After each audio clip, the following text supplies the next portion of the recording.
What if the walls of hospitals could talk? What if they whispered the stories of those who never left? The medical field is full of miracles, but it's also home to some of the most unsettling encounters imaginable. Doctors, nurses, and hospital staff have all witnessed things they cannot explain, things that defy logic and shake even the most hardened professionals to their core. Hospitals are places of life and death. Every day people are born, and every day people take their last breath. But what if some never truly move on? What if the energy of the suffering, the lost and the tormented lingers in the halls, waiting for someone to notice? I worked the night shift in a hospital for years, and during that time I experienced things that still haunt me to this day. If you think ghosts aren't real, let me take you deep into the shadows of the hospital corridors, where the line between life and death blurs, and where the dead don't always stay silent. The woman in room 306. The first time I saw something I couldn't explain, I had just finished checking on a patient in room 306. It was a quiet night. No emergencies, no chaos. I was walking back to the nurses' station when I felt it, a presence. I turned my head, and there at the far end of the hallway stood a woman in a hospital gown. Her head tilted slightly, her long hair covering most of her face. "Ma'am," I called out, "do you need help?" She didn't move. She just stood there, silent. I took a step forward, but something deep inside me screamed, "Don't!" And then, just like that, she was gone. No sound, no movement, just gone. Later, I checked the records. Room 306 had been empty that night, but the last patient to stay there? A woman who had died 2 weeks before. The whispering walls. One of the worst things about working night shifts in a hospital is the silence. But sometimes it's not silent at all. One night, as I was refilling IV bags in the supply room, I heard whispering. Faint but unmistakable. I froze, straining to make out the words. It was coming from the hallway. Slowly, I stepped outside, but the hallway was empty. The whispering continued, growing louder. It sounded like multiple voices, murmuring over one another. "Is someone there?" I asked, my voice barely above a whisper. No response. I turned to head back to the nurses' station, and that's when I saw it. Shadows moving along the walls, shifting like they were alive. I ran. I didn't stop until I was back at my station, my heart hammering in my chest. Later, a fellow nurse told me the hospital had been built over an old asylum. Patients who had been forgotten. Patients who had suffered.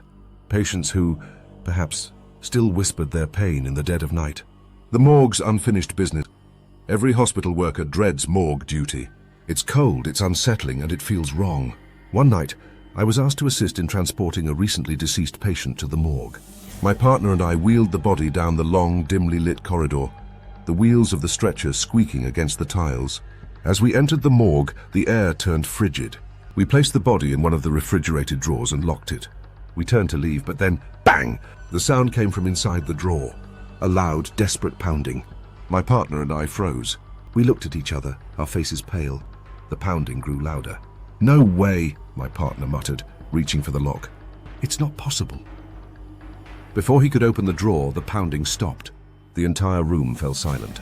We waited, listening. Nothing. Slowly, my partner unlocked the drawer and slid it open.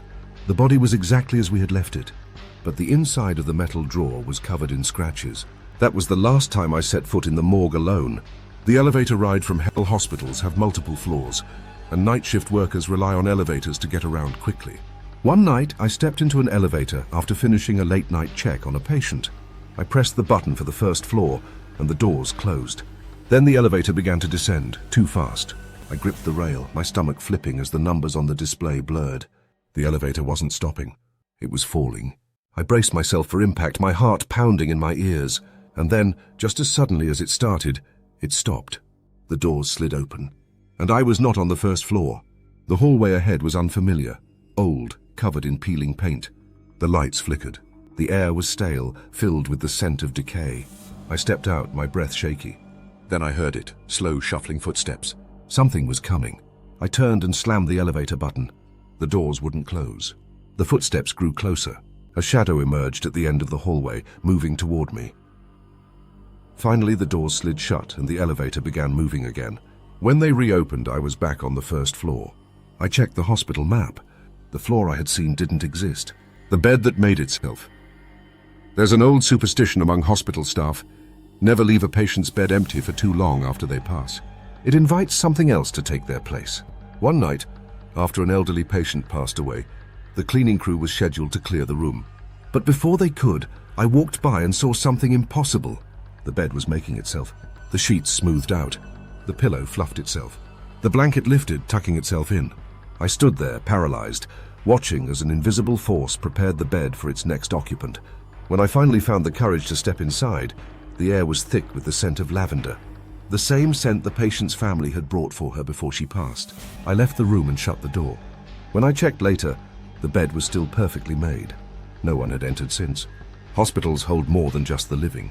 They are filled with echoes of those who never truly left.